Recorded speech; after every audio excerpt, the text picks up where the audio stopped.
was for 33% of my students to receive a 4 on the final assessment, and for 100% of them to either receive a higher score on their final assessment or remain at a 4 if that's what they scored on their baseline. So a SMART goal was, just to reiterate, 33% of them got a 4 on the rubric, on the final assessment, and for 100% of them to improve on their baseline score, or in regards to the final, or for them to stay at a 4 if they got a 4. Alright, this is my rubric. Rubric for empathy on letters home. Students make minimal connections to the people, of the time and places that they're supposed to be writing from. Students make attempts to connect to on an emotional level with the people, the time and place. Vast improvements can be made. Students make good emotional connections between themselves and individuals at the time and place. Students make excellent connections. It is evident that the students not only understand how the people felt at the time and place they're writing about, that they truly put themselves in the shoes of these individuals. Alright, so here's my prompt. Here's my prompt 1. You were to write a letter home to your loved ones from the perspective of a rebelling Sepoy soldier in the Sepoy Rebellion of 1857.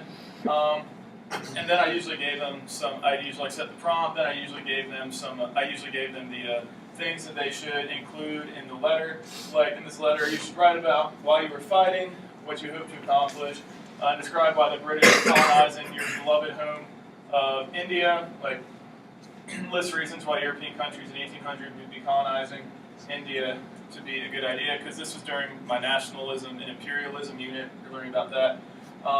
This assignment can be handwritten, and I usually gave like the specifics last, so this can be handwritten or typed, and at least 2 paragraphs long, and it will be due on Monday because I signed it over the weekend.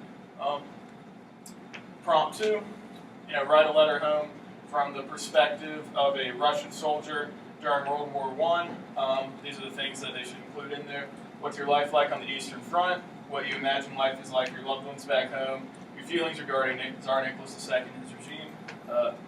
Here's my 3rd prompt. You're to write a letter from the point of view of a German soldier who's helping the invasion of France in late mid-1940. This was the final, and I thought this one would be cool because, we always try to see the enemy, and it's really hard to kind of like put yourself in the shoes of the enemy, but they could probably do it, and I was pretty happy with their responses for this one. Right. So here's my macro view. Here's my baseline score. 3 students scored a 1, 10 scored a 2, 3 of them scored an 8, and 4 of them scored a 4. So it was pretty decent overall, but I thought to improve. Here's the mid-year results in comparison to the baseline. You see, like, nobody scored a 1. They got a little bit higher. And here is the baseline, mid-year, and final assessment scores. 5 people got a 2, 11 got a 3, and 9 people got a 4. So that's my final result. Here's just the grid of all the students and what they got on baseline, mid-year, and end-of-year score. I guess I should talk about the class I did this for too. I did this for my honors class, which was my first class of the day, and I realized that they have like a pretty they're used to doing like rigorous coursework and things like that. So I felt like I would get the best samples from them because they're typically your students that give a little bit more effort. Of course, I'm being presumptuous, but that's just the general trend in my opinion. Right. SMART goal revisited. Unfortunately, I did not meet my SMART goal in its entirety. 36 of my students received a 4 on the final, so 9. And but not everybody improved or stayed the same.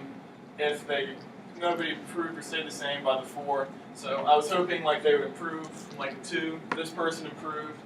This person I did my micro view on, actually number 8, she actually decreased towards the end. But I guess that was my fault for making it 100%. It wasn't like a realistic goal. Unfortunately, I probably should have said like 75%, 80%, something to that effect. That was just being hopeful. Alright, micro view. Student A, this is from my honors class again. She's kind of like an overachiever, cares a lot, kind of seen as like nerdy a little bit. Student B, she's kind of like the popular girl. She is smart, but she doesn't try as hard as letter A. So kind of like I chose these guys as like 2 sides of the spectrum to kind of see what they would do. these are their scores. So here's prompt 1, prompt 2, prompt 3. Student A she got the overachiever girl. She got a 4 every time. Like she absolutely knocked it out of the park. It was amazing. Like I feel like she could have like taught me. Student B, she started off at like a low 3 right here, then she moved up to a high 3. This is her best work, the Russian letter home. And then for the German one, it kind of looked like she didn't really care all that much, and she didn't put that much effort into it, which was disappointing. So she actually went down. All right, here's a student A, prompt 1. She's writing about the Sepoy Rebellion in India. I guess it's important to say for this one, in terms of grading, I gave the first assignment a 10-point completion grade. Just if you do it, you get more. You get 10 points, like 10 out of 10. The second two, I didn't assign a grade, but I didn't let them know that I wasn't going to assign a grade.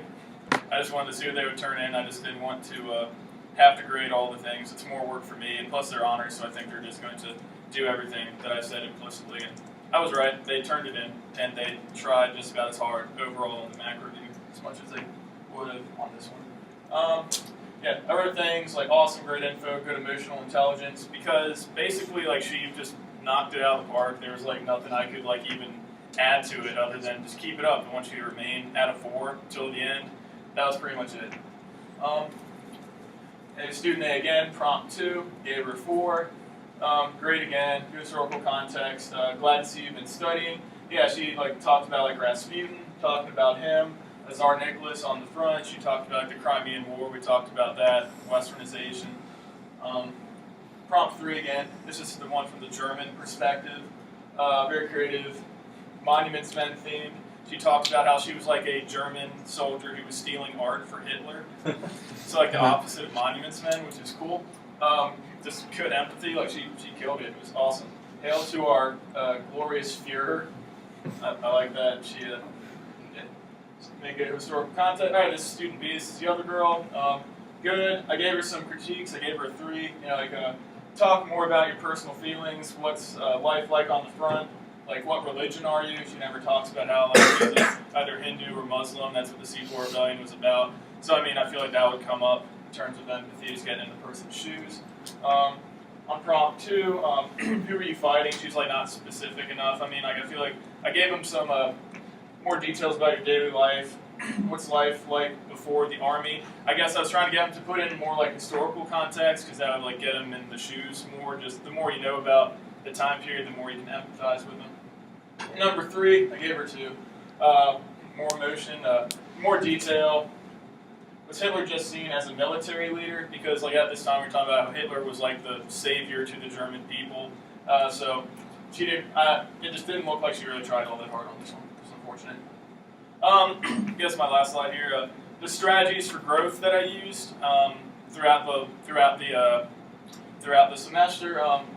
I was constantly asking like, how would you feel if? Like I was talking about how Tsar Nicholas was he like left for the front in like 1915, Eastern Front. Like his wife Katrina, she's in charge, but like Rasputin is controlling her and like effectively in control of the government. Like how would you feel if like this idiot who's just screwing up everything, doesn't know what he's doing, refuses to have like elections, anything like that, refuses to westernize really, he's out there on the front leading you to failure, and Rasputin, you're back home, the people are starving.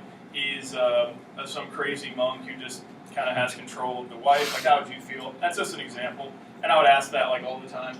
I use like primary documents, like I got them into groups, and usually they were speeches, like from the point of view of somebody, so maybe they can like feel how these guys are feeling. I also use like more visuals, like increasing increments of like visuals, just so kind of put them in the context of the people. I like to show pictures of people. Group work, just so they work with other people, they can connect with each other. And I showed like more movie clips towards the end, I guess, just visual, just trying to get them to be in the place of the individual that they're writing about. Yep. Any questions?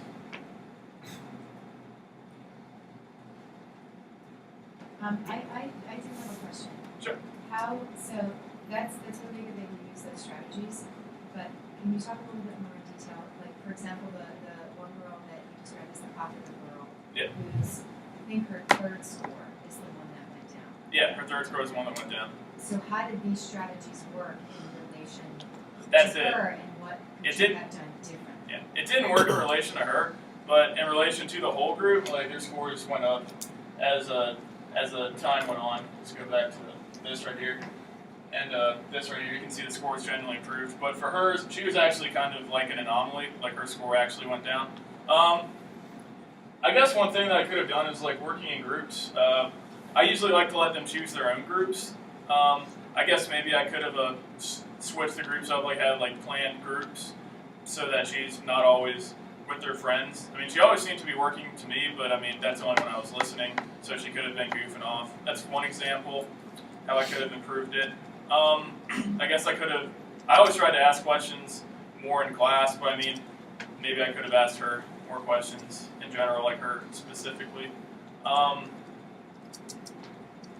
I guess I could have, I guess on like the assessments, like the test too, I could have asked, write something from the point of view of a soldier during this time or something to that effect. So I could have used like more assignments to further my SMART goal, I guess, throughout the thing, not just do these SMART goal, I guess, so like practice SMART goal things throughout. Yeah, it is a practice SMART goal. Yeah. Right. I'm just thinking when you're in your class, if you're not working with all 100 students, and you have students who, you have classes where you let them choose their own groups and they're going to choose their friends.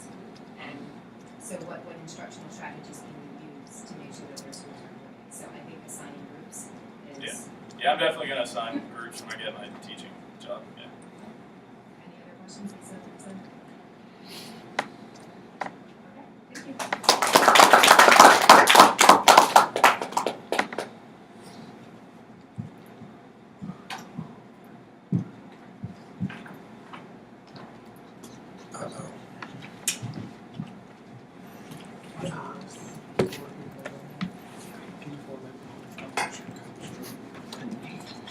Here comes the car.